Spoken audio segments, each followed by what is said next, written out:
दोस्तों, खुश रहें, खुशहाल रहें।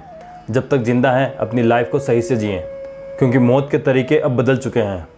एक बेहतरीन सिंगर और शानदार पर्सनैलिटी वाले कृष्ण कुमार कुनाथ उर्फ के मात्र 53 साल की उम्र में अचानक उस वक्त अपने फैंस को शॉक्ड करके हमेशा के लिए चले गए जब वे कोलकाता के एक लाइव प्रोग्राम में स्टेज पर परफॉर्म कर रहे थे।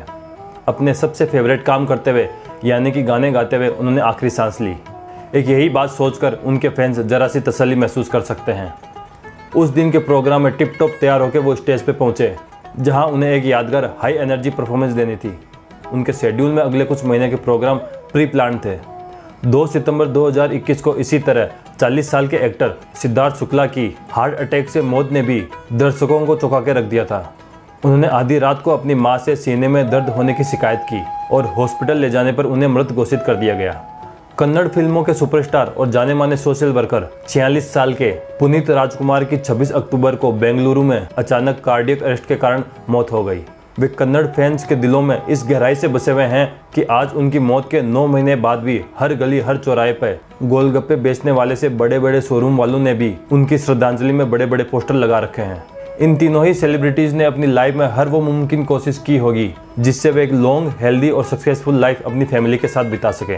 फिर भी किसी को 53, किसी को 46 और किसी को 40 साल में बहुत भाग दौड़ करके कमाई हुई सारी संपत्ति, इतना स्ट्रेस लेकर, इतना तिकड़म भिड़ाकर इकट्ठा किया हुआ सारा फेम, सक्सेस और स्टारडम अचानक ही छोड़कर जाना पड़ा। ऐसा नहीं है कि उन्होंने जीवन भर भागदौड़ करके कोई गलती की हो। दुख तो इस बात का होता है कि ये लोग अपनों से यह भी नहीं कह पाए कि अब चलता हूँ, अपना ख्याल रखना। जाते समय अपने बच्चों को सीने से नहीं लगा पाए, उन्हें देख नहीं पाए, उनसे बातें नहीं कर पाए। 2-4 दिन बीमार भी नहीं पड़े रहे कि कुछ वक्त मिल जाता तो माँ बाप, पत्नी, दोस्तों से आखिरी बार अपनी मन की बात कर लेते।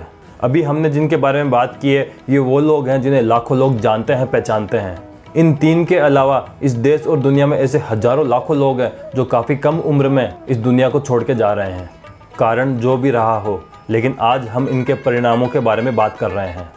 कुछ साल पहले तक जब हम बुजुर्गों को उनकी अंतिम यात्रा पर जाते हुए देखते थे तो आप सभी को याद होगा कि वे आराम से अपनों के सर पे हाथ रखकर असीसते हुए गीता का 16वां अध्याय सुनते हुए आराम से शांतिपूर्वक अंतिम सांस लेते थे।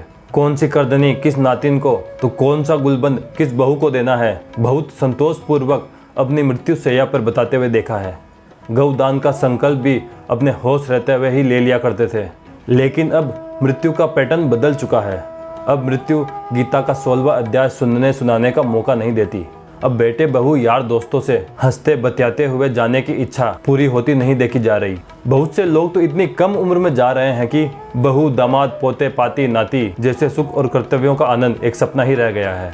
अब आपसे एक ही रिक्वेस्ट है, किसी से रूठ कर ना बिछड़ें, किसी को रुला कर ना सोएं, किसी को अपमानित करके बड़प्पन ना महसूस करें, किसी को दबाकर, किसी की स्थिति का फायदा उठाकर मूंछों पर ताव न दें। हो सकता है जब तक हमें अपनी गलती का एहसास हो तब तक जिनके साथ हमने गलत किया है अगर वो इस दुनिया से चले गए तो हम किससे अपने आप को माफ़ करवाएंगे, किससे माफ़ी मांगेंगे। हम अपना मन उदार रखें, छोटी छोटी बातों को दिल से न लगाएं। चोट और धोखा बेशक किसी से ना खाएं, पर इतने तंगदिल भी ना हो जाएं कि प्रेम के 2 बोल भी हमसे सुनने के लिए हमारे संपर्क में आने वाले तरस जाएं। ये तनी हुई आईब्रोज में तो हमारी अंतिम तस्वीर भी सुंदर नहीं आएगी। धन्यवाद।